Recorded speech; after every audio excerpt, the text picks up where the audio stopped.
Bom, olá, bom dia. Primeiro quero agradecer a presença de vocês nessa sexta-feira às 9h. E vamos lá. Ariana, fala um pouco mais. Me ouvem? Assim? Ok. O título do meu trabalho é Nota sobre o Estatuto do Saber Psicanalítico. Este trabalho se inscreve numa aposta de diálogo entre a psicanálise e a ciência. E, com esse intuito, investiga-se, como sugerem alguns autores, os teoremas da incompletude de Gödel podem oferecer um caminho nessa direção. Ao longo da escrita, algumas perguntas me acompanharam. É possível associar rigorosamente os teoremas de Gödel à incompletude do outro, em Lacan? Se análogas, que implicações isso teria? E se diferentes? Já quero adiantar que o trabalho não chega a nenhuma conclusão e, na verdade, só se somaram mais perguntas. Então, não esperem respostas. Na verdade, trata-se aqui de uma tentativa de dar um segundo passo, um passo a mais, na temática trabalhada nas jornadas do ano passado. Na ocasião, discuti a hipótese de uma ruptura epistêmica entre a psicanálise e a ciência. E argumentei que a defesa de tal ruptura costuma se apoiar em uma ideia absolutista da ciência, característica do empirismo lógico rebatido por Lacan no clássico A Ciência é a Verdade. Ali, defendi que a possibilidade de se estabelecer uma continuidade entre os saberes deve ser guiada pelo afastamento da concepção fundacionista do conhecimento, já abandonada pela ciência. Nesta concepção, sustenta-se que para justificar um conhecimento é necessário dar-lhe um fundamento. Este fundamento deve ser constituído de conhecimentos indubitáveis, cuja certeza é dada de maneira imediata e absoluta, independente, e dele deve ser possível deduzir todos os demais conhecimentos de um dado campo. A metáfora arquitetônica ilustra bem essa concepção. O conhecimento é tomado como um edifício cuja fundação seriam os conhecimentos absolutamente sólidos. Com raízes profundas na história do conhecimento, a concepção fundacionista marcou diferentes campos do saber e, notadamente, a lógica matemática. De fato, tal concepção orientou a busca por um fundamento lógico para a matemática. No final do século XIX e início do XX, nomes como Frege, Russell e Hilbert buscaram fundamentá-la em princípios lógicos por meio do método axiomático. O objetivo era claro: dar estatuto de certeza absoluta às verdades matemáticas. O pressuposto da tese fundacionista é uma concepção do conhecimento como um sistema fechado, ou seja, independente e completo. Vejamos adiante o porquê. Para pensar essa questão, vale recorrer à distinção entre sistemas físicos abertos e fechados. Um sistema físico é formado por componentes que se relacionam. Sistemas abertos trocam energia e matéria com o ambiente. Já sistemas fechados, não, embora, rigorosamente, sistemas completamente fechados não existam. A analogia se estende aos sistemas conceituais. Um sistema conceitual fechado se organiza segundo o método axiomático, partindo de princípios fixos e imutáveis, do qual se deduzem todas as consequências. Nesse caso, todo o conhecimento de uma área está contido implicitamente nos axiomas, dados desde o início e de uma vez por todas. Já em um sistema conceitual aberto, o sistema e a própria informação muda, evolui, se amplia. O conhecimento desenvolve-se por meio de hipóteses e contribuições externas, intercambiando com o ambiente teórico e operando de forma dinâmica. Segundo Cellucci, em Razões da Lógica, a diferença entre essas concepções remonta à histórica oposição entre Platão e Aristóteles. Cito Cellucci. Para Platão, a ciência são sistemas abertos, baseados no método analítico, que partem de um problema para alcançar hipóteses sempre mais abrangentes e gerais, mediante um processo potencialmente infinito. O conhecimento científico consiste em um processo infinito de delimitação do ilimitado. Por isso, não há ponto inicial absoluto, nem nenhum ponto final absoluto. Mas é preciso buscar, para além de cada começo relativo, um começo precedente. e para além de cada conclusão relativa, uma conclusão ulterior. Para Aristóteles, ao contrário, as ciências são sistemas fechados, baseados no método axiomático, que partem de princípios dados uma vez por todas, deduzindo todas as outras verdades por meio de um processo finito. Essa disputa entre concepções do conhecimento científico marcou a história do pensamento filosófico e científico desde a antiguidade até os dias de hoje. Nesse cenário, os teoremas de Gödel surgem como um verdadeiro ponto de inflexão, ao demonstrar que não é possível provar a verdade absoluta da matemática, fundamentando-a em alguns poucos princípios lógicos. Especificamente, segundo o primeiro teorema de Gödel, há verdades na matemática que não podem ser deduzidas de axiomas, ou seja, de fórmulas primitivas ou indemonstráveis. Nesse sentido, existe um enunciado verdadeiro, mas não demonstrável, evidenciando algo até o momento não reconhecido pela matemática, que a verdade não coincide com a demonstrabilidade. Com base no segundo teorema, por sua vez, a coerência de qualquer teoria suficientemente potente não pode ser demonstrada dentro da própria teoria, mas apenas em uma extensão dela. A coerência desta extensão, por sua vez, só pode ser demonstrada por uma nova extensão, e assim sucessivamente. Bom, diante disso, cabe se perguntar: quais as consequências dos teoremas da incompletude para a lógica matemática, campo do conhecimento de onde emergem? Que impacto produzem nos demais saberes? Por fim, como não poderia deixar de ser, que implicações podemos pensar para a psicanálise? Sinteticamente, podemos dizer que os teoremas mostram que nem a matemática, nem qualquer outra teoria ou campo do saber pode ser tratada como um sistema fechado, fundado em bases absolutamente seguras. Com os teoremas, desmorona a tese fundacionista e se expõe, de modo irreversível, os limites do método axiomático e a fragilidade de conceber o conhecimento como um sistema fechado, completo e coerente em si mesmo. A estrutura do conhecimento é demonstradamente aberta.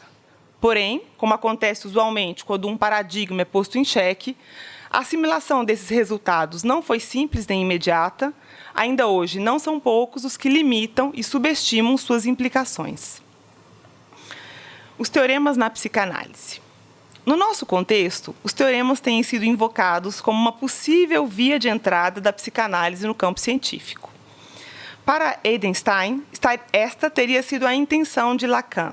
Cito: "Estoy convencido que lo que Lacan hizo al incorporar la lógica de los teoremas de Gödel fue intentar articular y actualizar el psicoanálisis con la ciencia, no biológica, sino fundamentalmente formal." Para refletir sobre o tema, tomei como referência o trabalho de Guy Legoffet em seu livro A Incompletude do Simbólico. Nele, o autor aposta na convergência entre a incompletude lógica dos sistemas formais, demonstrada pelos teoremas, e a noção lacaniana de incompletude do simbólico. Em ambos os casos, a incompletude não deve ser tomada como uma lacuna a ser colmada, mas sim como uma propriedade constitutiva de toda ordem que se pretenda estritamente simbólica. Segundo Legoffet, os dois autores, percorrendo caminhos muito distintos, chegam a um mesmo resultado: a revelação de um ponto de não fechamento nos sistemas simbólicos. Para ele, essa confluência constitui uma via pela qual o saber psicanalítico pode se inscrever numa ordem racional. Será? Sobre a incompletude do simbólico do Legoffet.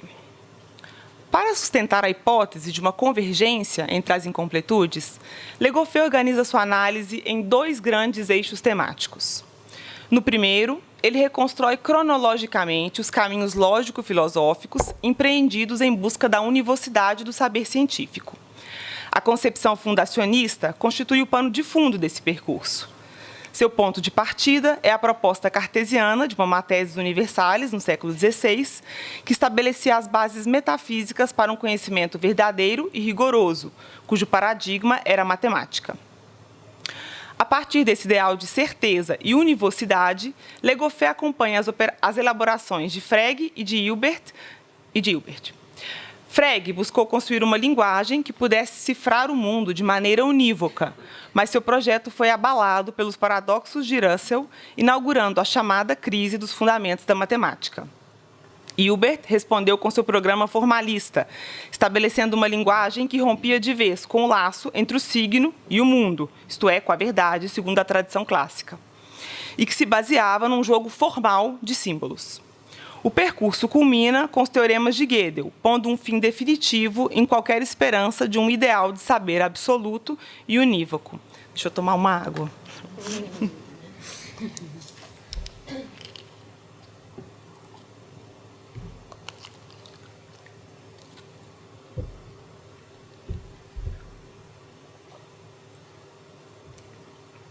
Seguimos.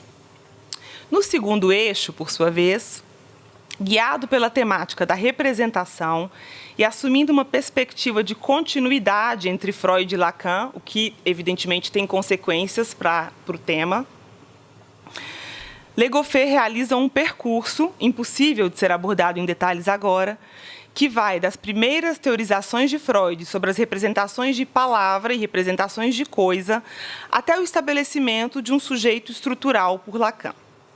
Sua hipótese principal é a de que Lacan buscou depurar o inconsciente freudiano, retirando os traços característicos de uma episteme clássica representacionista, para então inseri-lo numa nova ordem. Lembremos, a chamada representação inconsciente de Freud revelava-se paradoxal numa perspectiva clássica, segundo a qual toda representação dependia de um sujeito consciente que conectasse signo e mundo. A descoberta freudiana passava justamente pela existência de, cito, pensamentos sem sujeito e sem objeto, estritamente reduzidos à sua materialidade. Lacan tenta dar conta desse achado, introduzindo dois conceitos estruturantes em sua obra: o célebre significante, regido pela pura diferença, e, com ele, o outro, grande outro, definido como tesouro dos significantes, lugar da fala e lugar verdadeiramente simbólico. Ocorre que, ao tratar o outro como uma totalidade, Lacan esbarra na impossibilidade de considerá-lo completo. Neste quadro, articulado à incompletude do outro, Lacan posiciona seu novo sujeito. Um sujeito que não tem mais nada a ver com o ordenamento dos signos segundo seus sentidos, mas que constitui laço entre significantes.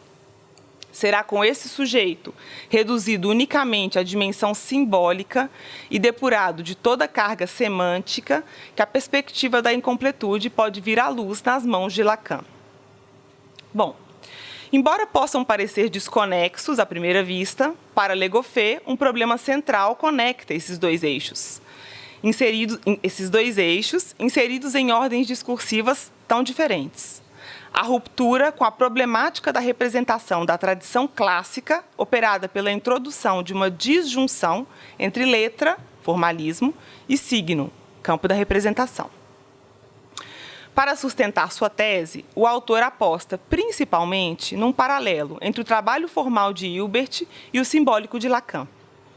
A literalidade do trabalho com o inconsciente e a materialidade do significante rompem com o paradigma representacionista, tal qual a letra formal hilbertiana, razão pela qual a aproximação entre Lacan e Hilbert, psicanálise e lógica matemática, lhe parece pertinente. Nesse sentido, o passo de Hilbert em relação a Frege se assemelharia àquele de Lacan em relação a Freud. Porém, uma diferença fundamental entre os dois merece ser sublinhada. Legoffé destaca que, diferentemente de Hilbert, que atribui o alinhamento das letras no sistema simbólico a um dado elementar que regula a atividade do nosso entendimento, Lacan levanta a questão disso que vai constituir laço entre os signos, já que eles não mais se mantêm juntos a título de representar o que quer que seja do mundo. É nesse lugar, então, que Lacan aloja um sujeito, representado por um significante, para outro significante. Esse sujeito escorregadio responde a uma função, aquela de ordenar os signos sem referência. A essa diferença, acrescenta-se uma outra, que menciono apenas de passagem.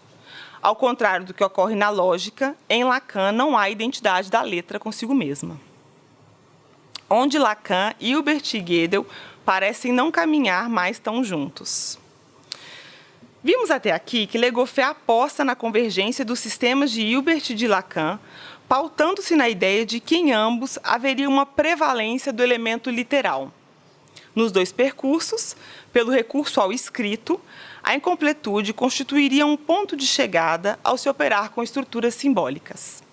Mas até onde vai essa analogia? Sem pretender encerrar a discussão, aponto a seguir duas reservas que emergem do exame mais cuidadoso da proposta de Le Goffet.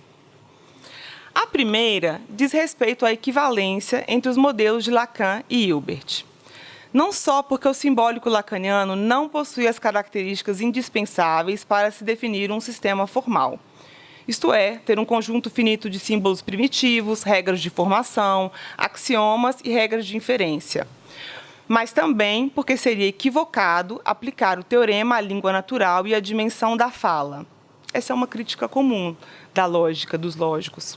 Bom, eu encontrei ela em outros lugares. O que Le Goffet reconhece apenas de maneira lateral. Uma linguagem não faz distinção entre verdadeiro e falso. Um sistema formal, sim. Mas, talvez, o mais importante, diante das limitações dos sistemas formais da lógica matemática, parece-me legítimo indagar até que ponto vale a pena, nos dias de hoje, tomá-los como modelo. Uma segunda reserva diz respeito ao deslocamento do teorema para o domínio da razão, uma extrapolação proposta por Le Goffet e que demanda especificação. Ele sustenta que o teorema de Gödel mostra a impossibilidade de se estabelecer a completude do saber e que esta última, cito Le Goffet, não deve mais ser entendida como defeito no rigor necessário das demonstrações, mas como elemento estrutural da própria racionalidade. A incompletude deixa de ser um acidente do método axiomático para tornar-se um traço constitutivo da razão. Isso comporta duas interpretações distintas, a depender de como se entende a incompletude. Estaríamos equivocados se entendêssemos que a incompletude da razão significa um limite desta última e que isto, portanto, abriria espaço para o irracional ou inefável. É o contrário. Dizer que a razão é incompleta, de modo compatível com os teoremas de Gödel, significa unicamente que ela não pode ser um sistema formal, isto é, um conjunto de axiomas que captura simbolicamente todas as verdades. Essa concepção é precisamente aquela de Cellucci, que se apoia nos teoremas de Gödel para afirmar o caráter aberto dos sistemas conceituais.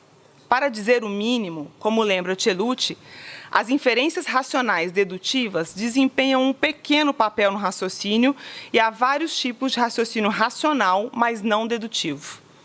Assim, seria equivocado identificar a teoria matemática, ou os diferentes saberes, com teorias axiomatizadas, bem como reduzir o raciocínio matemático, ou mesmo a razão em geral, ao raciocínio puramente dedutivo. À luz dessas dificuldades, a tentativa de Le Goffet de fundamentar uma convergência estrita entre as incompletudes termina por recorrer a um argumento de caráter fundacionista. Cito Le Goffet.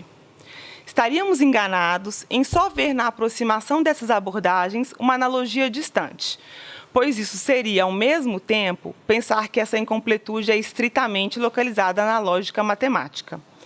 No momento em que Hilbert se sentia a dois dedos de poder concluir pela completude, ele cuidou de ficar bem longe de pensar que isso seria um sucesso local que garantiria a segurança apenas da aritmética.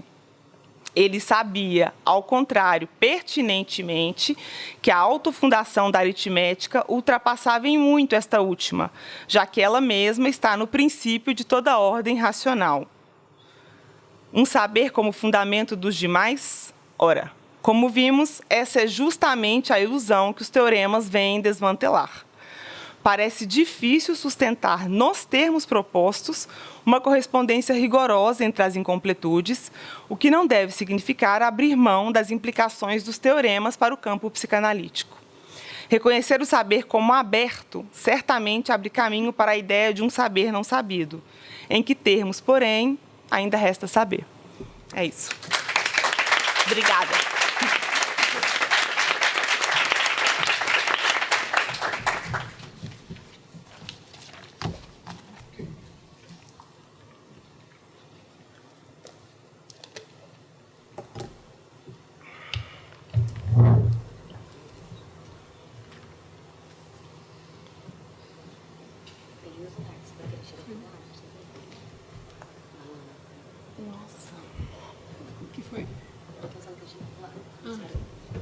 Mas não tem muito texto.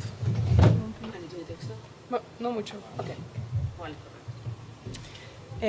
Bom, gente, eu vou começar dizendo que eu escolhi não ler o meu texto, porque ele já mudou muito, desde do resumo, enfim, a série de etapas que vai tendo para a gente montar essa jornada.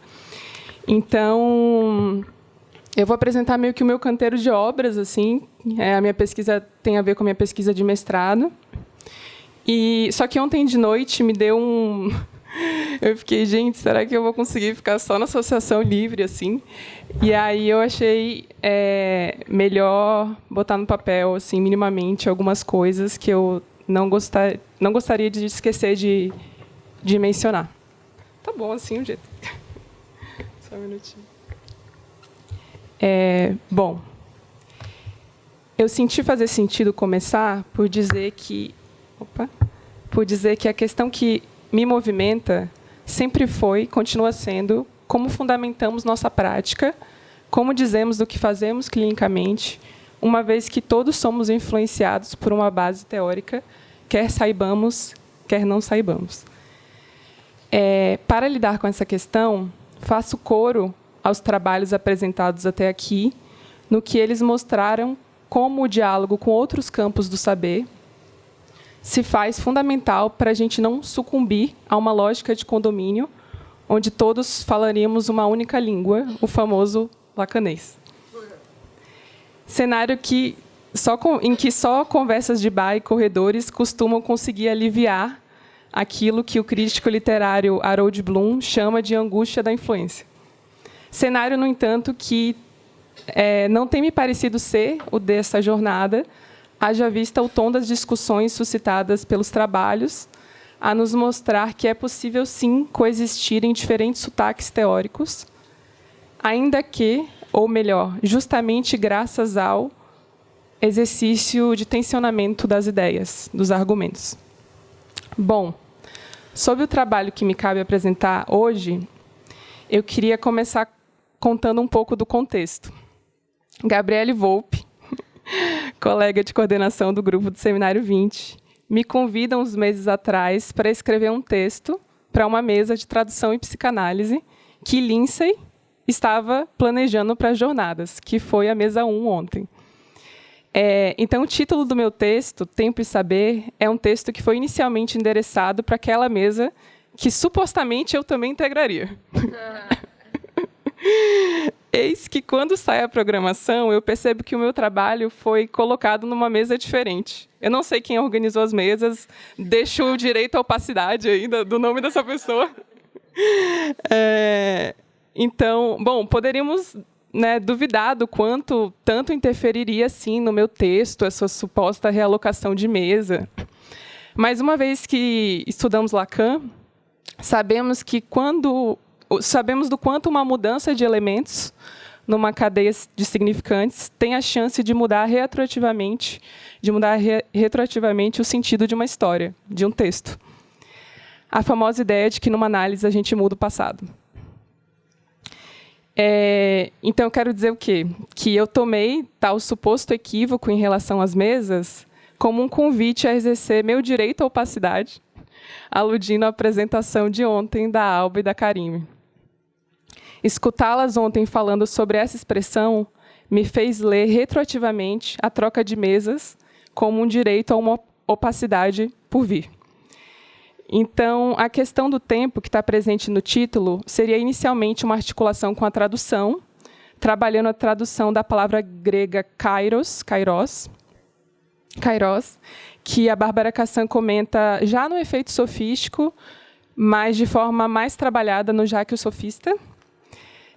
Ela comenta uma certa pesquisa que ela traduziu o livro de um autor chamado Richard Onions, que ele pensa como que as ideias gregas fundamentam como os europeus sustentam suas crenças.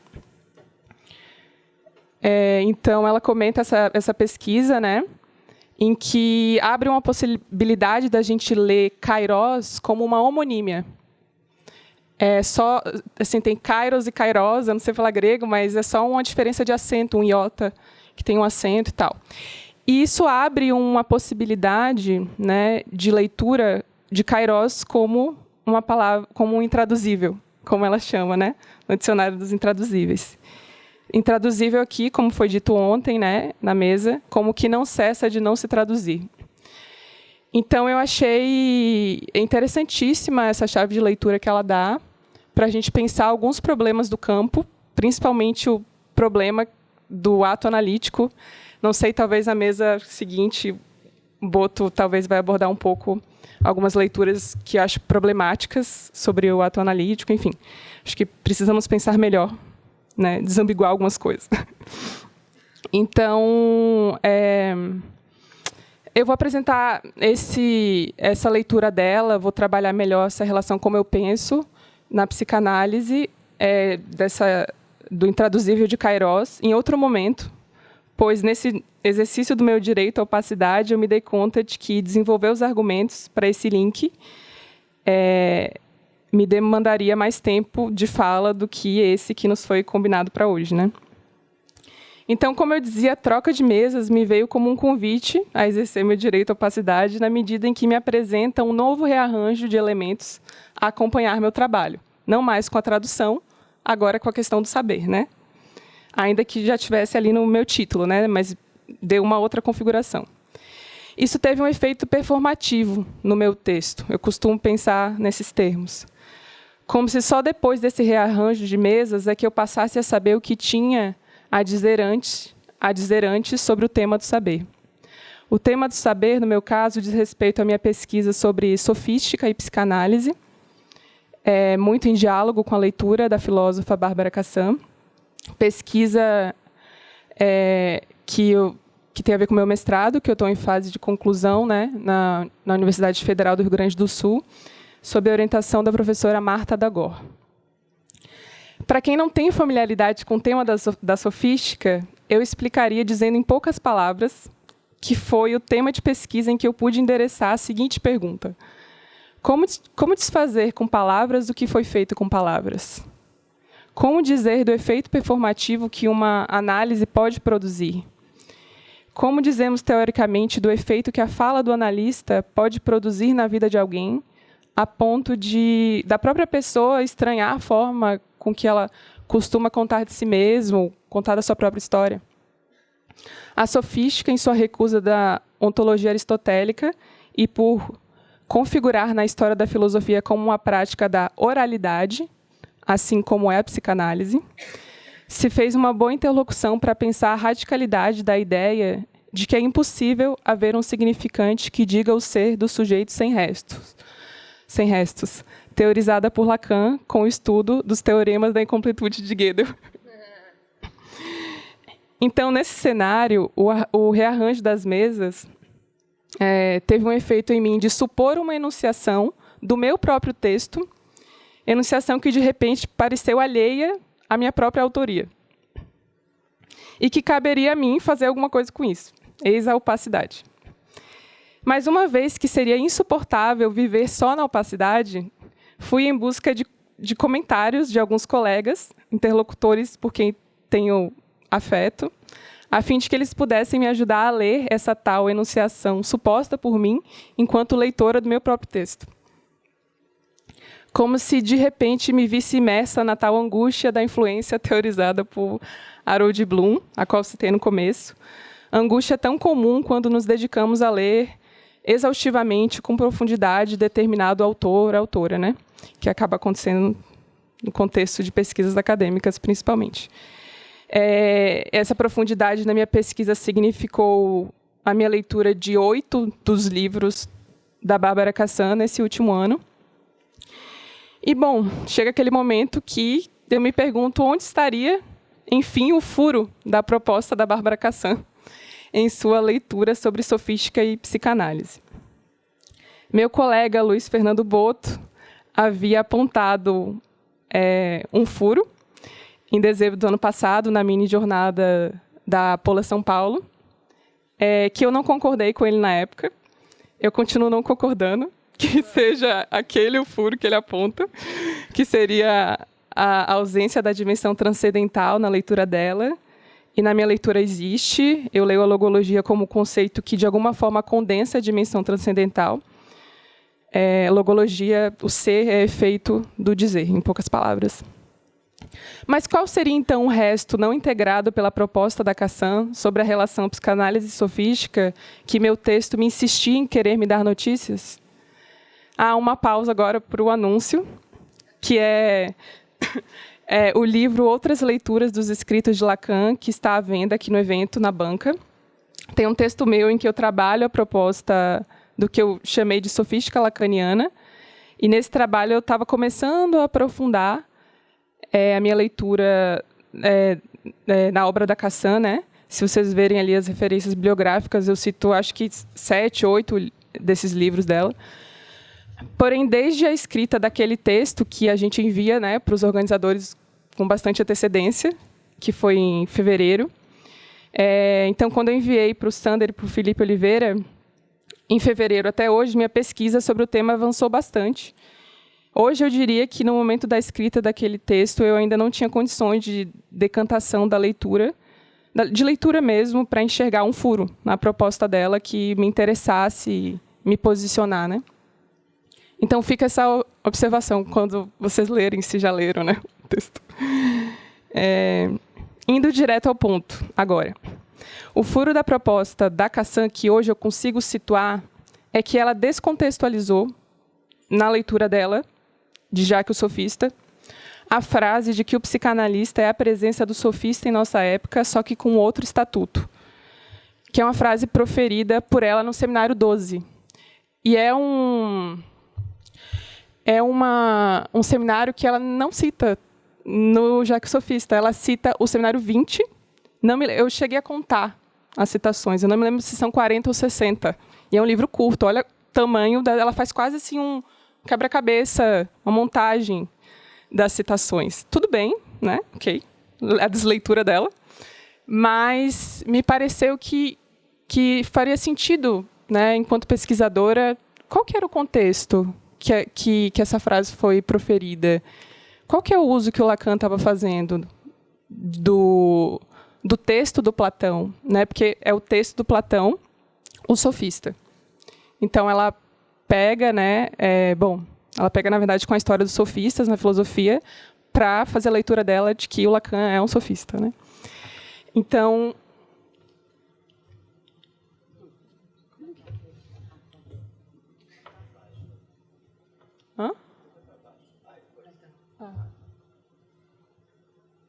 então, mais um. Então, deixa eu abrir aqui os meus slides para eu não precisar ficar olhando.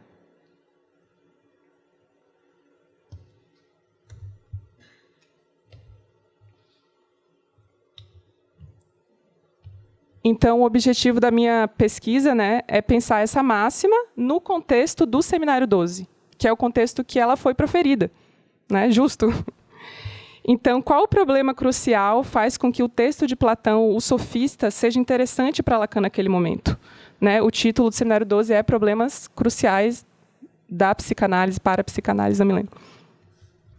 Então, então, agora é a parte da associação livre do canteiro de obras. Assim, eu não estou escrevendo isso agora, estou pensando, né? E eu pensei, na verdade, em trazer algumas citações e comentar algumas coisas com vocês do Seminário 12, que der tempo aí, não sei quantas vão dar, para a gente ver o que estava em jogo ali, né? Mais do que ficar aqui tendo uma conclusão, mas olhem o que estava em jogo e a riqueza clínica, né? É um seminário que é conhecido por ser muito clínico, assim, né? Não que os outros não sejam, mas ele está no momento, o Lacan, ali, da fundação de sua escola, que ele está tentando pensar a introdução à clínica psicanalítica. Então, não tem aquela... Tipo assim, a linguagem é outra, né? Não é, por exemplo, a do Seminário 20. Ele não está fazendo uso de homonímias, né? De esses recursos. Então, é um outro tipo de fala, né? Eu ia falar de escrita, mas é uma oralidade, né? Não é uma escrita. Então, vou passar aqui para a gente... Agora, preciso ver em português.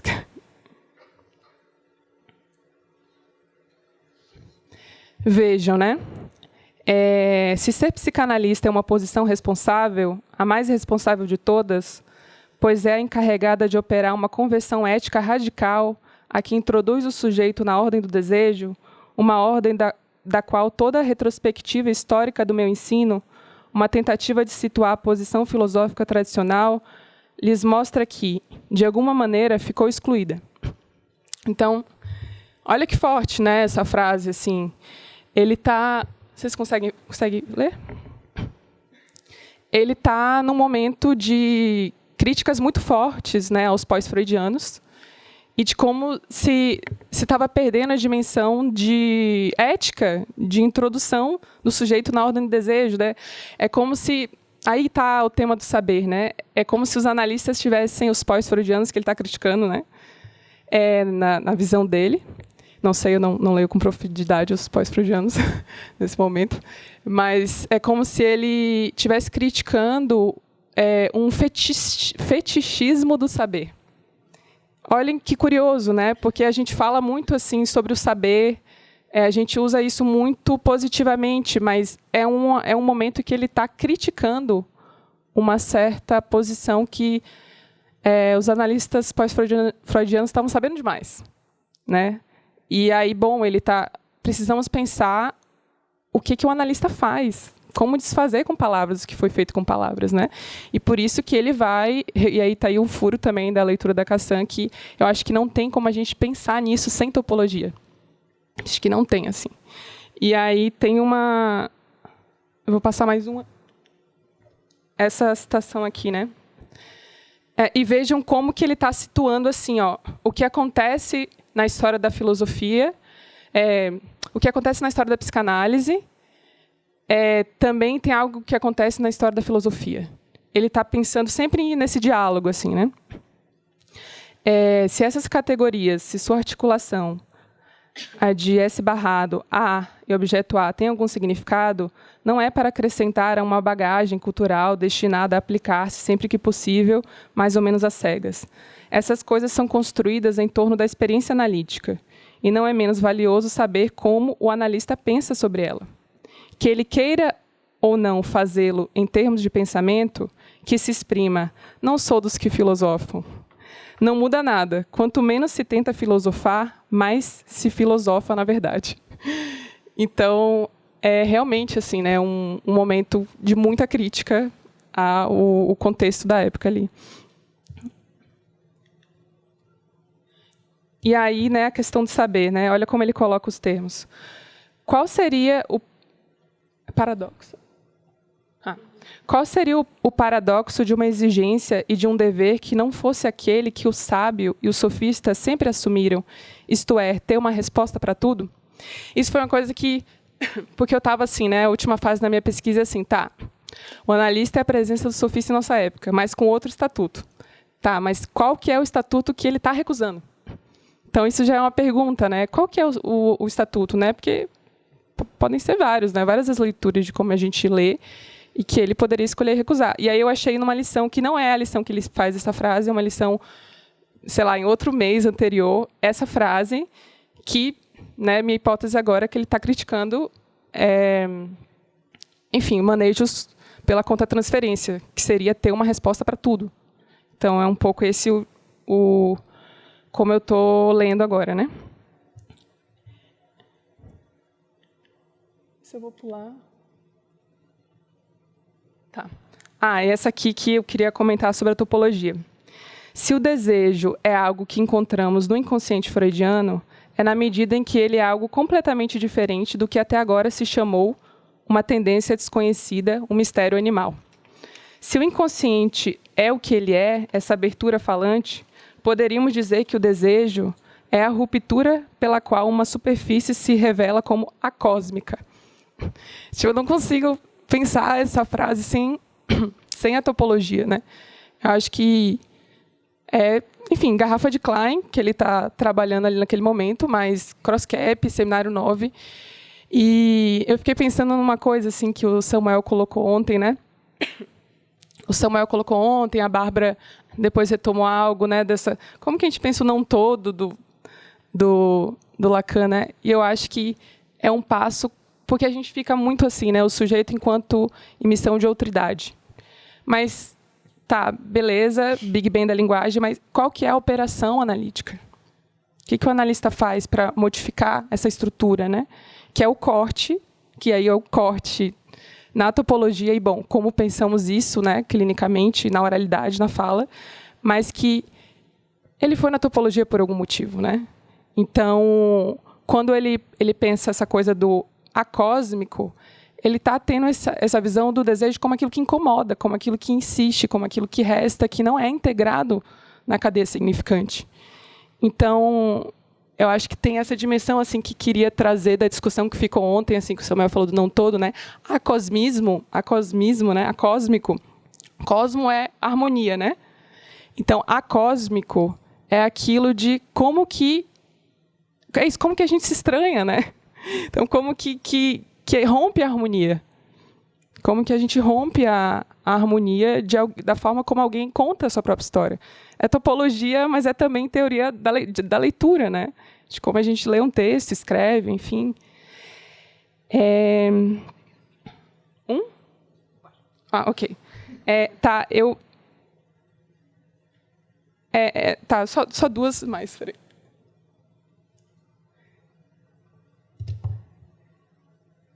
Não, só queria ler aqui, ó, que eu falei do fetichismo, né, para vocês não acharem que é um termo meu, é um termo que ele usa. Ele fala assim, ó, acaso, efetivamente, a posição do analista se resumiria a isso que chamaríamos não fatalismo do saber, mas a um fetichismo? Que, diante de um saber impossível de sustentar, o analista seria algo como a barreira ou a estaca? Então, né, assim, o que se faz com isso? Quando se tem o resto, o que se faz, né?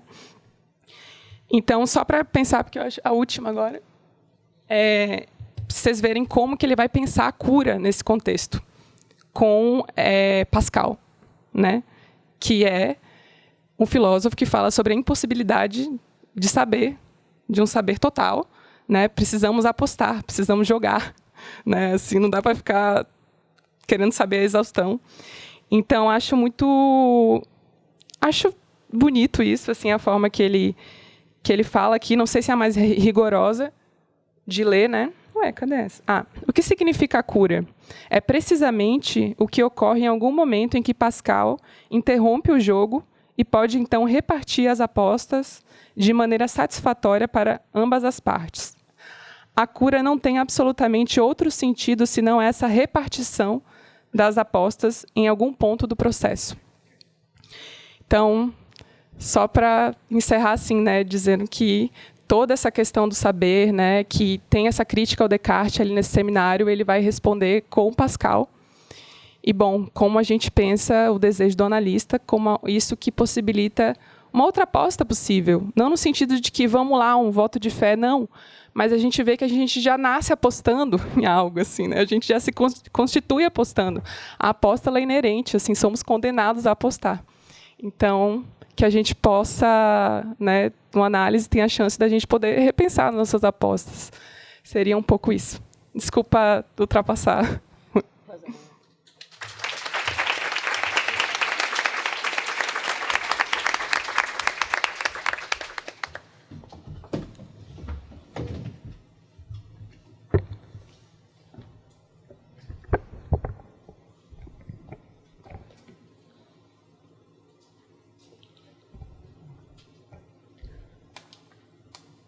Ué, só começar?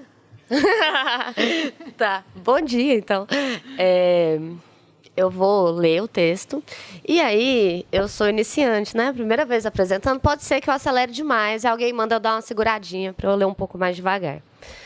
Então, o título do meu trabalho é Psicanálise Brasileira, a questão da formação sob uma perspectiva decolonial. A presente pesquisa, ainda em caráter inicial, foi disparada pela identificação de pelo menos 3 problemas cruciais que, a meu ver, atravessam a formação dos analistas. Mostrou-se ainda uma questão urgente diante dos últimos acontecimentos no Brasil, em que verificamos instituições de ensino pleiteando o respaldo estatal para a instauração de uma graduação em psicanálise, inclusive pelo formato EAD. É tangível que, frente ao interesse mercadológico, a formação dos psicanalistas tenha se tornado um campo de disputas. E é preciso ressaltar que a ausência de regulamentação na profissão dos psicanalistas abre espaço para que exista esse tipo de confronto.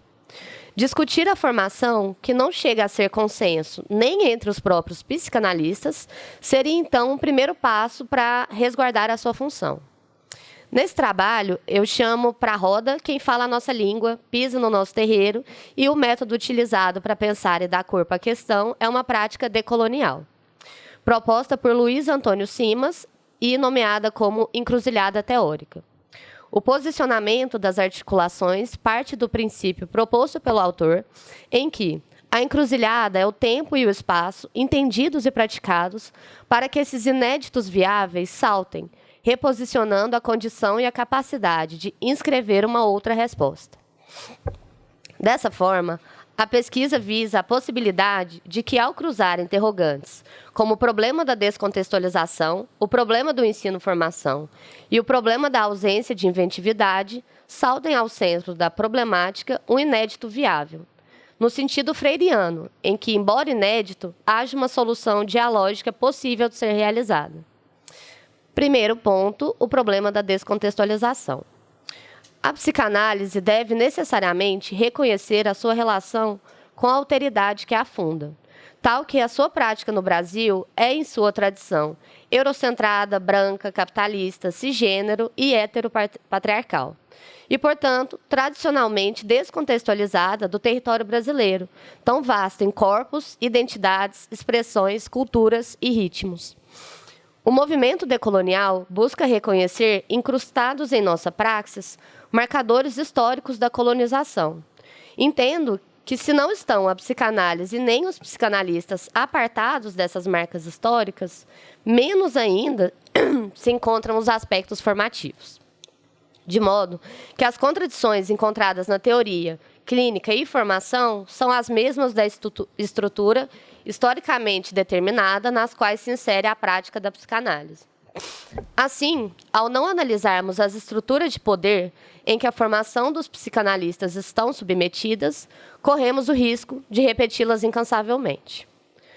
Na tentativa de depuração das contradições que atravessam a formação dos psicanalistas, abordarei o problema da descontextualização, pelo que é possível apontar de seus efeitos, negação e apagamento epistêmicos do que não seja euro-orientado, como também a manutenção de uma inércia teórica no que tange às possibilidades e tentativas de compreender a subjetividade de nossa época, um sintoma já diagnosticado por Lacan desde 1956. As lacunas teóricas, elas não são uma novidade no campo psicanalítico, podendo ter essa função explicitada no próprio método lacaniano de releitura dos textos de Freud, ou como está proposto pelo Pique de Apolla, no qual fazemos das lacunas e contradições teóricas possibilidade de pesquisa. Lacan aponta no ato da fundação de sua escola que o entorpecimento do pensar, por parte dos psicanalistas, corresponderia a um desvio na formação. Cito o autor. Que os psicanalistas estejam impossibilitados de julgar os males em que se banham, mas que se sintam falhando, já basta para explicar que respondam a isso com um enquistamento do pensar. Assim, a psicanálise fica, por demais, à espera, e os psicanalistas em posição por demais instável, para que se possa desatar a suspensão em outro lugar, que não no próprio ponto em que eles se desviaram, a saber, na formação do psicanalista. A psicanálise ela sempre se constituiu em caráter extraterritorial. Tanto Freud quanto Lacan propuseram diálogos com outros campos epistemológicos a fim de garantir o espírito investigador e científico de seus praticantes. Logo, não seria incongruente se nesse movimento de reapropriação buscássemos referências mais próximas à realidade brasileira. Por coerência interna à própria maneira como a psicanálise se constituiu, não encontramos qualquer posição que justifique o rechaço às epistemologias nacionais. De maneira que aqui também podemos encontrar uma relação sintomática em que o que é produzido no Brasil não se inscreve na experiência da psicanálise brasileira. A negação da nossa forma de produzir e se relacionar com o campo do saber faz parte do conjunto de práticas e mecanismos que sustentam a lógica do colonizador, tendo como resultado uma repartição binária. Por um lado, a imposição do que supostamente teria valor como ciência verdadeira, e, de outro lado, o que permanece menosprezado e excluído do sistema, saberes, ideias, práticas que remetem ao que nos é caro e ancestral. Esse movimento de violência epistemológica também resulta em uma estagnação teórica, pois impede que um conjunto diverso de discursos e saberes possa se introduzir e avançar em diferentes direções. Há uma verdadeira homogeneização do conhecimento. Em especial, para o escopo deste trabalho, ao colocar no centro da roda a padronização do ensino e formação nos moldes assépticos do europeu, fazemos saltar aos olhos a lógica brutalista e excludente do colonizador, que define o regime de valor e acesso à cultura, definindo também quais corpos podem ter acesso ao conhecimento e quem pode tornar-se um psicanalista. Além disso, o que encontramos na prática pode ser nomeado como o ocultismo didático, já que muitos dos autores considerados essenciais são de difícil acesso.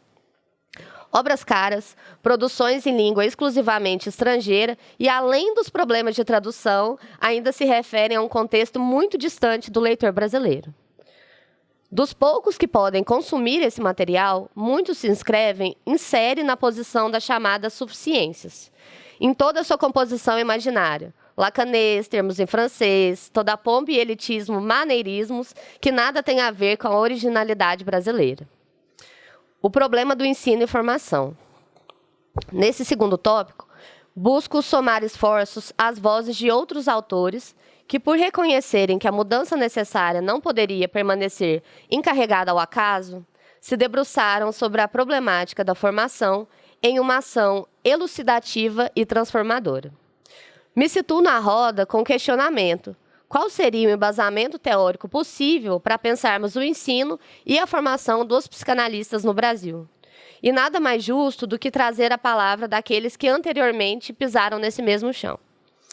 No diagnóstico de mesa, é apontada a insistência de um significante como aquele correspondente ao desejo de Freud.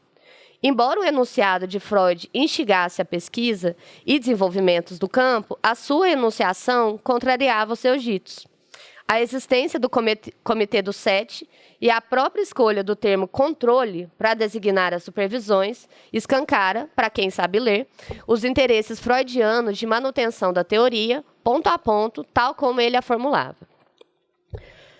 Mesa trabalha sobre a perspectiva de que a substituição do espírito científico do psicanalista pelo caráter ocultista e religioso, que impera na comunidade analítica, seja resultado de uma verdade histórica, em que o valor da enunciação tem os efeitos de não só negar o enunciado, como estabelecer relações de causalidade.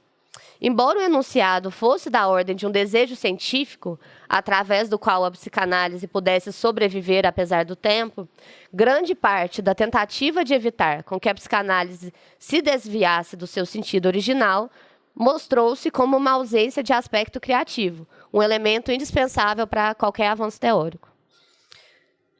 Análogo à proposta de leitura do significante como uma forma de interpelar o sintoma, gostaria de propor uma leitura para pensarmos os significantes que podem atravancar o desenvolvimento da psicanálise ao se traduzirem como impasses na formação. O significante da colonialidade e o desejo de opressão. Segundo Parker e Cuellar, podemos apontar como, embora paradoxal, desejar a opressão seja uma das características mais dolorosas presente na subjetividade dos oprimidos.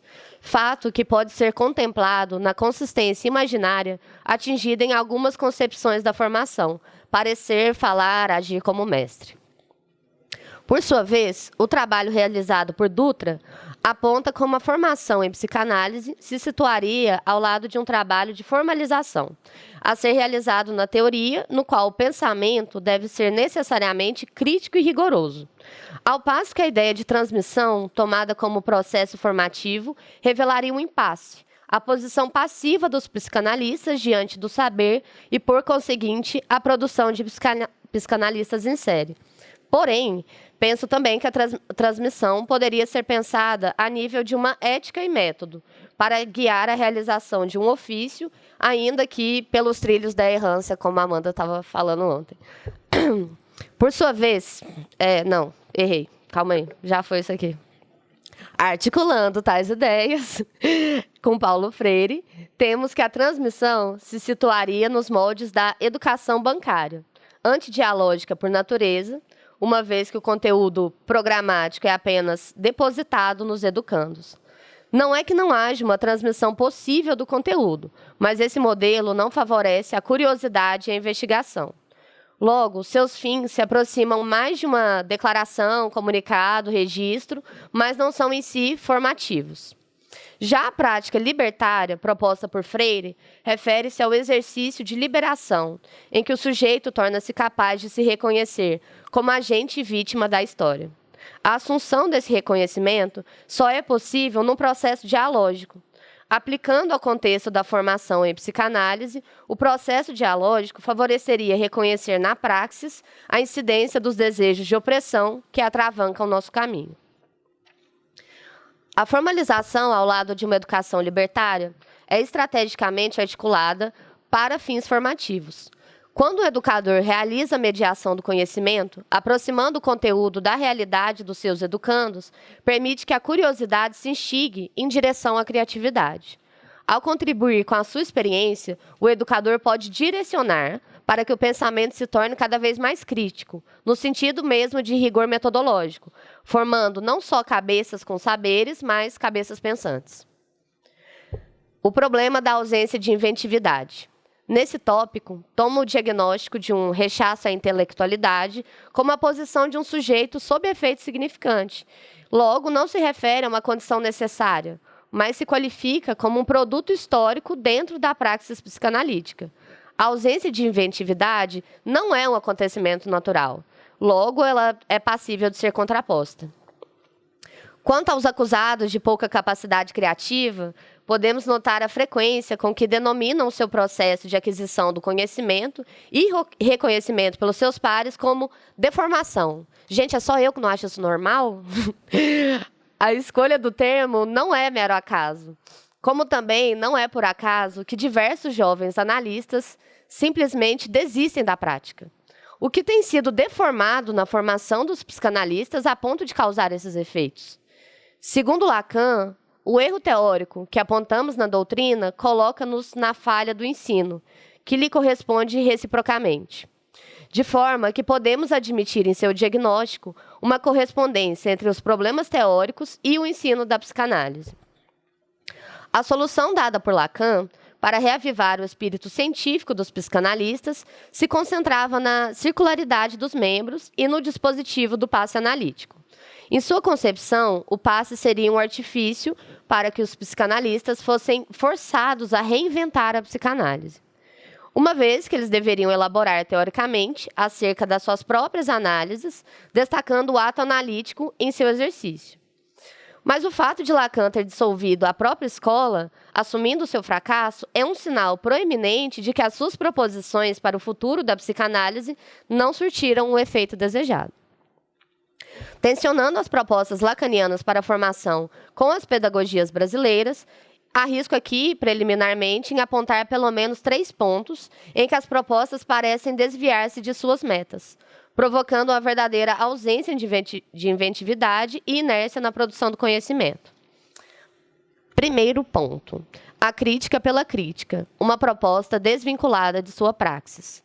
É possível rastrear como, durante todo o seu ensino, o Lacan manteve-se como um crítico ferrenho das produções do campo psicanalítico, não resguardando nem mesmo seus discípulos das suas investidas. O pensamento crítico é válido. Contudo, numa perspectiva de formação, ensinar não exige apenas criticidade, como também respeito pelos saberes dos educandos, sob a pena de que o desrespeito ou a negação desses saberes implique num sentimento de desvalia por parte dos educandos. Ainda segundo Paulo Freire, ensinar exige um compromisso ético, que se revela na aceitação do novo em detrimento da rejeição de qualquer forma de discriminação. Ensinar exige corporeificação das palavras, pelo exemplo. Uma praxis que procura a dupla confirmação do lugar daquele que enuncia em correspondência com o seu enunciado. Segundo ponto, substituir a hierarquização, mantendo a segregação. Lacan, visando impedir a hierarquização e a passividade típica das posições de suficiência em sua escola, indica a separação de duas categorias de analistas. Os AME, os analistas membros da escola, simplesmente aqueles analistas cuja capacidade fora supostamente comprovada pela escola, e os analistas da escola, aos que seriam salvaguardados os direitos de dar testemunho sobre os problemas cruciais da psicanálise. Ainda que a participação nessa categoria tivesse como critério livre-arbítrio, ou seja, não é obrigado, mas se quiser tem que, baseada numa solicitação de participação por parte dos próprios analistas, a eles era exigido o testemunho do passe. A segregação aqui, contudo, ganha peso ao ser manifestada com a posição enunciativa de estabelecer quem está autorizado a falar sobre os problemas cruciais da psicanálise. Ao manter como exclusiva a posição crítica dos analistas da escola, o que se afirma é que, supostamente, os seus conhecimentos e aportes seriam mais valorosos e interessantes do que outros. Sendo o passe o único passo lógico que separa as categorias, mostra-se viva uma concepção imaginária de que, ao passe, ainda que sustentado por uma ritualização, pudesse corresponder a algum tipo de autorização da palavra, como um passe de mágica, no sentido da transmissão do saber. Aqui também ouso salientar um fenômeno apontado por Freire, no qual a realidade opressora seria capaz de capturar os oprimidos na figura do opressor. Então, assim que os oprimidos se localizassem por uma inversão na posição do opressor, a luta que antes parecia tão clara, tão tangível em suas realidades, ela é deixada para segundo plano. O que se observa na questão dos psicanalistas é a mesma relação, em que o movimento de reflexão sobre os problemas de formação, as dificuldades de se autorizar e nomear-se como psicanalista, tão angustiantes nos anos iniciais, elas são esquecidas, uma vez que há o reconhecimento dos pares e nada mais se fala sobre o tema, sepultado sob a lápide da deformação, tomada aqui como ato necessário. Terceiro ponto, dos preconceitos temáticos. Há, por parte de Lacan, o pré-estabelecimento de 3 grupos temáticos com rotatividade entre os membros, com o intuito de fomentar a produção do saber. Um ponto passível de crítica é a delimitação temática anterior aos interesses dos grupos de trabalho, impedindo que a curiosidade genuína tome o seu lugar. Segundo Freire, o tema gerador ele só pode ser concebido na interação dialógica entre educador e educando. Ou seja, transpondo para uma prática psicanalítica, poderíamos pensar que o tema gerador, o tema da pesquisa, ele só poderia surgir na relação dialógica entre analista de data e analista formando. Não se trata aqui, como aponta Ferreira, de uma negação daqueles que ocupariam, por competência, experiência, uma posição de destaque na metodologia do conhecimento. Então, não se trata de negar que existem mestres, não é a questão. Por exemplo, como era estabelecido na relação entre mentor e aprendiz, só que aqui é pensar qual é a função desse mestre, o que ele transmite. Para além dos termos, é importante enfatizar que a relação entre analista em formação e analista didática, elas fazem a composição de um par que se define reciprocamente, havendo formação e produção de conhecimento dos dois lados da equação. Ademais, a circularidade, tal como posta por Ferreira, seria responsável pela inscrição de outros saberes no movimento de atualizar a reflexão sobre o que passou, prática que promove um constante arejamento de suas bases conceituais. Logo, não necessariamente a rotatividade de pessoas faz cumprir a função da circularidade. O que é necessário circular são os conhecimentos, por mais diversas que sejam suas existências, bases epistêmicas ou até mesmo seus portadores. Finalizo aqui a minha participação com uma citação de Luiz Rufino e um desejo de que essa pesquisa ela possa somar nas discussões e que de cada par analista analisando forme um compromisso de transformação, indissociado da ética e prática política. A encruzilhada é o caminho eleito, é irredutível. Há algo lá que não reconhece a derrota diante dos esforços coloniais, sejam os de agora ou os de outrora. O vencer ou ser vencido não está em xeque. A dinâmica do jogo, por mais que não pareça, é outra.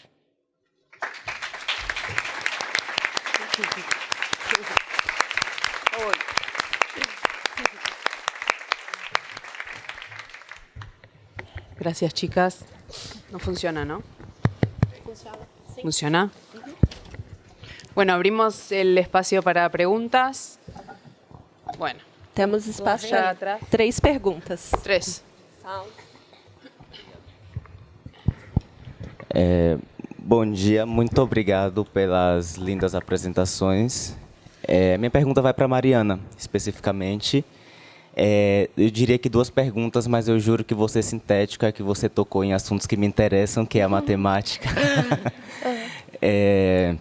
A primeira é que, na tua pesquisa, qual que é o tratamento que você tem dado para o conceito de verdade, né, que é um problema filosófico importante para a matemática e para a psicanálise, que Lacan toma o sujeito exatamente em uma divisão entre saber e verdade, e a partir de Cassan, Cassan traz uma ideia de que algumas decisões de tradução entre a doxa e a aletheia são problemáticas em relação a tomar tudo como uma única concepção de verdade, sendo que os gregos a tomavam de forma distinta. Essa seria a primeira.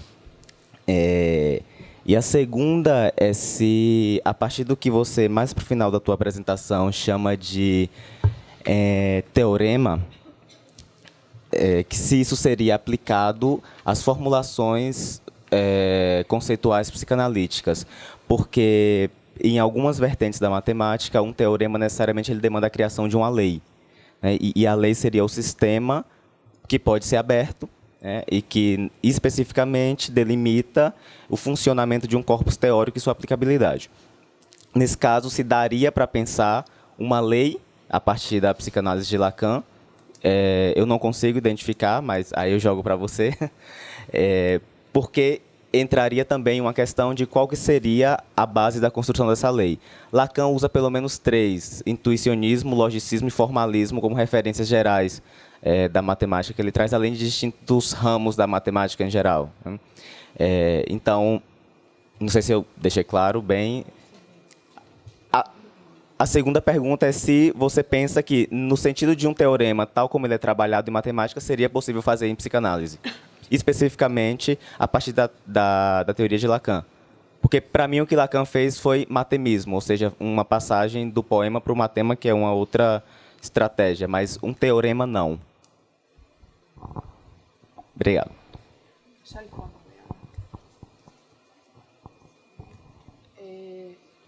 Oi. Tá. Dá para ouvir aqui? Bom, então foi. Vai começar eu aqui? Tá bom. Stephanie, é para você, tá? Marcelo Heider. Eu vou pedir... Excelente apresentação.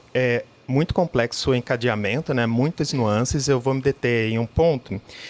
Vou pedir licença para ler, porque eu acho que vai ficar mais fácil, mais rápido, tá? Fica à vontade. São 3 perguntas encadeadas, mas elas são, assim, para uma resposta só. Tá? É só fazendo o raciocínio aqui, tá? Aqui, ó.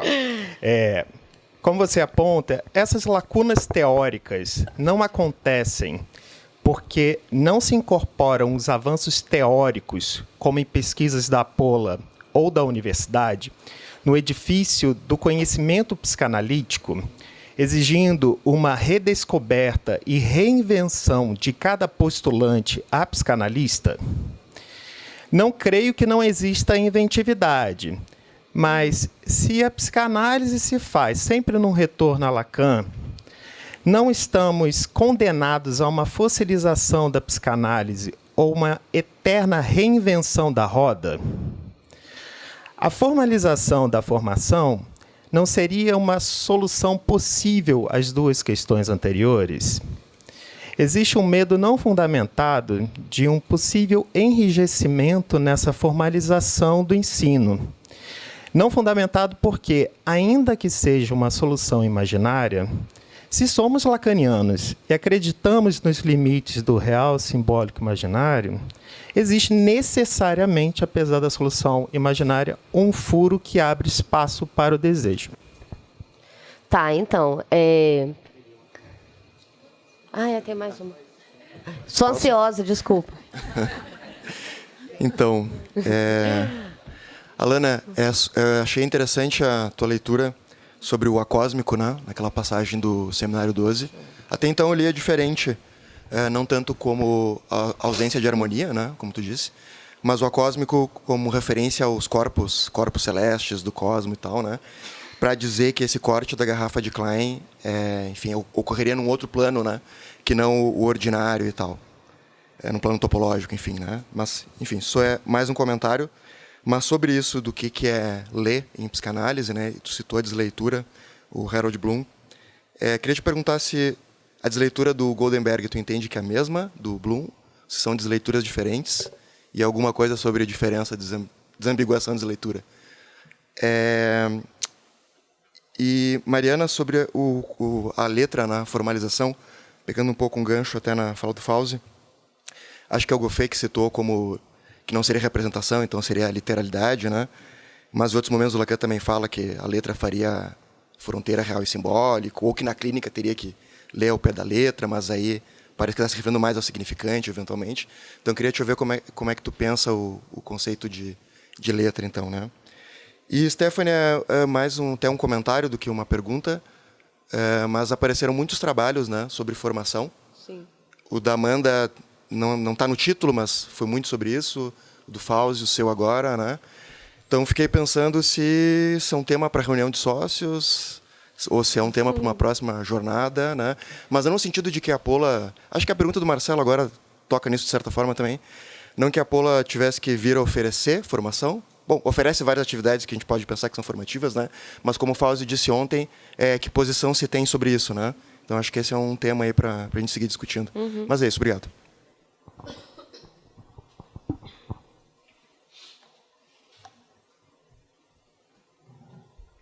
Podemos? Podemos, né? Vai. Tá funcionando? Bom, agradeço as perguntas. Me ouvem? Agradeço as difíceis perguntas. Vou começar pela sua, na verdade. É uma pergunta que, na verdade, parte desse trabalho... Esse trabalho faz parte do meu trabalho de doutorado, que está em andamento. Parte dele foi apresentado no meu grupo de orientação e a gente discutiu. E essa questão surgiu imediatamente, porque parece que tem uma coincidência feita entre letra e significante nesse trabalho, na forma como o Le Goffet está aproximando um sistema formal de um sistema simbólico. Então, isso bom, ou pelo menos da forma como eu estou lendo esta aproximação que ele está fazendo. Na verdade, eu tive o cuidado de ir botando várias citações, vários momentos, tá, página, porque eu vi que isso está aí pouco claro. Ele está trabalhando com uma ideia, ele situa a letra como a estrutura material do significante, e para ele poder se apoiar nessa aproximação do simbólico como um sistema formal, ele não fala exatamente assim, mas o tempo inteiro isso acontece, assim, isso converge, sabe? Mas eu acho que eu tenho certeza que o desenvolvimento desse trabalho precisa entrar nessa distinção, onde aproxima, onde não aproxima, o que vai dar muito trabalho. Continuo? Ok. Fauzi, a sua segunda pergunta eu continuo ainda pensando, mas a gente conversa, claro. Em relação à primeira, o que me interessa... esse autor, esse é um filósofo que trabalha com filosofia da ciência, filosofia da matemática, lógica, é um filósofo italiano que tem me interessado muito o trabalho dele, está vivo e tal. E a posição dele é de um abandono da noção de verdade. A proposta dele é de substituir a verdade pela plausibilidade. Então, com base no fim diante do que os teoremas de Gödel, para ele, o que os teoremas mostram é que é preciso abrir mão da noção de verdade, porque não existe verdade absoluta. E se a gente vem da ideia tradicional, ou pelo menos de romper com essa ideia de verdade clássica, né? Mas a solução que ele oferece é sair absolutamente da ideia de verdade, de rigor. Ele vai se afastando de tudo isso. Que eu acho que pode ter uma conversa interessante com a ideia, com a psicanálise e a concepção de verdade, como meio dita, tudo isso. Mas eu estou tentando entender por onde isso é possível conversar, onde conversa, onde não conversa. Né? Certamente um ponto de convergência é o abandono de uma ideia de uma verdade absoluta, né? Ou o axioma, a ideia de algo que está dado de uma vez por todas. Isso é um ponto de ruptura que a gente vai ver nos dois campos necessariamente. Mas é isso que eu teria para dizer por enquanto. Faz. Não, eu queria dizer que eu fiquei com ciúmes da pergunta que o Fauzi fez para a Mariana, porque o tema que inicialmente eu submeti no meu mestrado era o que seria o performativo e o estatuto da verdade na psicanálise. Não que eu tenha encontrado assim uma resposta que me agrade, assim, eu acho que eu deixei um pouco de lado, eu acho que né, requer pensar toda a história da filosofia, a questão da verdade, eu acho que deixei isso não fiz do principal, assim, né? Mas eu queria acrescentar algumas referências para pensar a verdade, que eu acho que tem isso que você disse, né, da doxa e da letéia, que aí é uma via para a gente não pensar pelo Heidegger, né, mas pela doxa. Só que tem outra que me agrada mais, que a Cassan ela eleva um conceito, mas que vem de uma brincadeira de neologismo do Lacan, que acho que é no seminário 26, é um seminário... Isso, Juliana Cassaniana. Variedade, verité, varité. Então, a ideia do relativismo consequente. E aí, com isso, tá, beleza. Mas aí, como que a gente presta contas à filosofia? Com a filosofia da linguagem. Então, aí seria um diálogo não mais com a verdade meio dita. Confesso que realmente não é assim, uma definição da verdade que mais me agrada. Eu gosto mais do varité, para pensar a verdade em Lacan. E aí, mas para pensar isso, né, como que seria isso na filosofia? Seria com a filosofia da linguagem, que tem no livro da Cassan, Como Fazer de Verdade Coisas com Palavras, em que ela trabalha o Austin, para pensar o performativo. Né? Então, seria aí não pensar mais em categorias... não me lembro se que você falou, mas seria pensar em categorias de felicidade. Né? Por isso o relativismo consequente. O bom para. Isso é verdade suficiente para. Então, seria um encaminhamento por aí. Assim. Sobre o Sander... Posso, né, responder? Pode. O Sander, eu acho que a gente pensou a mesma coisa assim, do acósmico, só que eu peguei pela etimologia, que cosmos faz referência, né, à harmonia celeste. Então, acho que foi a mesma coisa. Assim.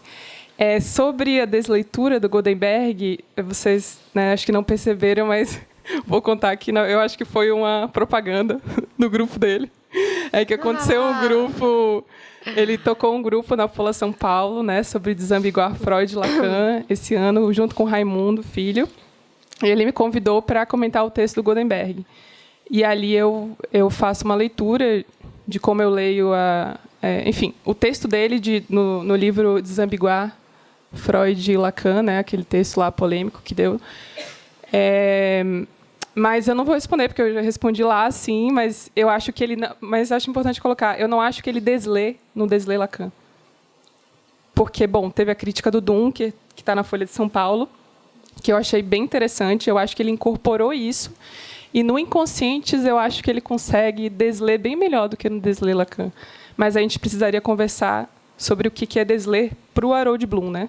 Para o Harold Bloom, eu acho que ele deslê no Inconscientes, não no Desler Lacan. Mas aí vocês assistem a gravação que está lá na Folha São Paulo. Uma discussão com ele, né? Era mais uma QS para treta do que... Ah, eu nem tava sabendo. Esquenta. Nem tava sabendo. Cheio de anúncios. Então, eu agora? Tá, quando eu falei de lacuna e questão do problema da reentividade, eu não quis dizer de maneira geral, porque seria até um contrassenso dentro dessa jornada, com tanto trabalho foda, de tanta gente legal pesquisando tanta coisa. Mas é como um diagnóstico mais geral do que... Ou você está muito bem relacionado, ou eu estou andando em lugares errados. Mas eu não vejo isso aqui em todo lugar, não, sabe? Então, e também para ser bem verdadeira com uma angústia que eu passei no meu processo de formação. Então, assim, será que a gente realmente precisa passar por uma formação? E aí, isso que você falou, né? De, pô, mas você não está tentando enrijecer o ensino e reinventar a roda? Não. Porque eu acho que... Sim, tem limites, real, simbólico, imaginário, mas é isso que a gente trabalha na clínica e o que a gente vê é que o significado escorrega. Gente, você é um sabonete, você arruma daqui, sai de lá. Então, eu acho que essas mesmas questões, elas vão atravessar a formação. E se a gente tem um problema que ele está reincidindo, que ele está para outras pessoas, eu acho que isso precisa ser solucionado, ele só vai ser solucionado quando a gente conseguir dar um tratamento, uma interpretação adequada para isso e um encaminhamento, o que não significa que novos problemas não vão surgir, mas esse é o movimento, entendeu? Então, não acho que a ideia é enrijecer o ensino, muito pelo contrário. Quando eu falei a questão do mestre, pensando numa dificuldade que eu tive, assim, pode ser que ninguém mais tenha, mas de esse método de pesquisa, que ele é tão difícil, né? É muito difícil você aprender a pesquisar, a ter esse rigor. Então, o mestre, não como alguém que vai depositar um saber, mas que ensinaria a execução de um ofício. E isso, pensando muito com relação à criatividade. Então, te ensino como fazer. O que você vai fazer a partir daí? Ó, seja livre, sabe? Para que a gente possa criar e avançar. Não sei se respondi tudo, mas a minha ideia é por aí.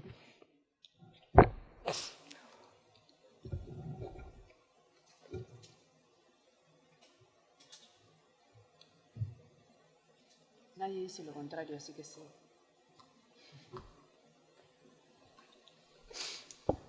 A gente tem mais 5 minutos.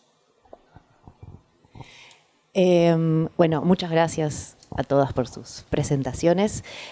Un comentario nada más, siguiendo lo que traía Alana sobre Kazán, pero me parece que está en relación también con todo el trabajo en relación a la verdad de Mariana. Y me parece que está en relación a algunos trabajos de la Mesa 1 y traducción, que es toda una especie de cuestión que se va generando en relación, podríamos decir, a la interpretación y a cierta idea de si se puede interpretar cualquier cosa, si del relativismo, ¿no? La referencia a Kazán y a la verdad-variedad y al relativismo consecuente y a la felicidad en contraposición a la verdad, porque Kazán es una crítica profunda, hace una crítica profunda a la filosofía. De hecho, ella se sitúa dentro de la logología, es decir, dentro del performativo. Cuando ella plantea verdad-variedad, lo que dice es que hay como en relación a la traducción trabaja ella fundamentalmente, ¿no? Digamos que hay una traducción más feliz que otra. Es decir, no da igual todas las traducciones, entonces habría una traducción más feliz, que no quiere decir que sea la única, sino que es la más feliz en relación a un contexto. Es decir, en relación a cierto contexto, se puede decir que una traducción es más feliz que la otra. Con lo cual por eso es una autora que es como, al menos a mi parecer, muy importante para nosotros porque nos permite pensar estos problemas. Es decir, nos saca de un relativismo absoluto, ¿no? En el marco de que estamos discutiendo contra la verdad absoluta, porque si no es como ¿qué hacemos? ¿No? Y también ella discute profundamente la idea del anti, porque ella dice que un antitorpedero no deja de ser un torpedero, que el anti te lleva como al uno de nuevo, ¿no? Ella es una gran discutidora de la verdad, del uno, de la totalización, de la universalidad, porque es profundamente antiaristotélica en ese sentido. Bueno, no sé. Bueno, no anti. Tenés razón, Braide. Mirá cómo caí. Ella dice que tomamos aristotelismo desde la teta, es lo que dice ella. Entonces, bueno, es un trabajo, el analista para mí tiene que hacer un trabajo todo el tiempo para sacarse a Aristóteles de encima, ¿no?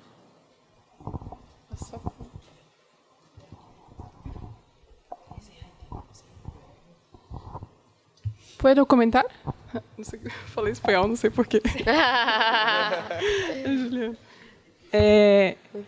Acho que...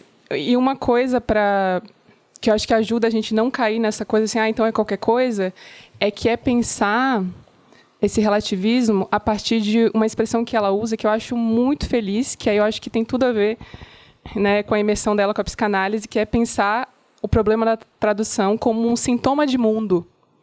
Então, não é só contexto. A gente precisa formar um sintoma de mundo. Bom, né, na análise, a gente não interpreta a partir do sintoma que chega. Então, de um mundo, isso, que produz um mundo.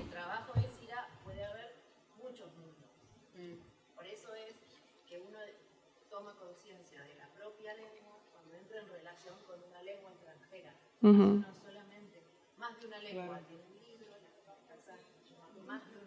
Uhum. É.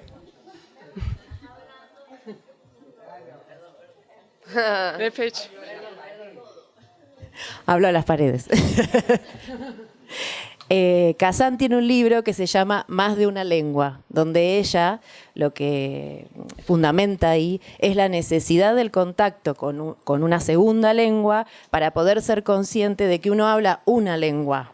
Y en ese movimiento las lenguas explotan, porque si hay más de una lengua puede haber otras tantas, ¿no? Esa es la idea de ella. Y bueno, Lacan a mí me da la impresión, o sea, ella se apoya en Lacan y después Lacan se hace casiniano, no sé cómo decirle, como raro lo que pasa. Y me parece que es una autora que es fundamental para poder pensar estos problemas. Al menos yo los pude entender a partir de leer Kazan, si no, no le entraba a esos problemas. Porque el movimiento que hace ella es precisamente ayudarnos a pensar que cuando uno va descubre lo otro, no puede quedar como otro, como uno, porque si no, volvemos al mismo problema. Nos volvemos a meter en el mismo problema. Nos cruzamos de vereda, va. Acabó.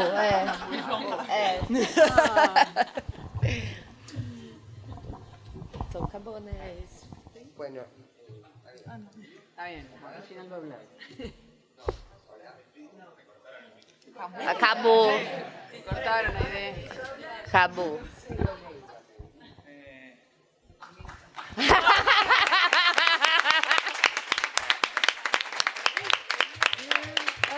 Ay, ay.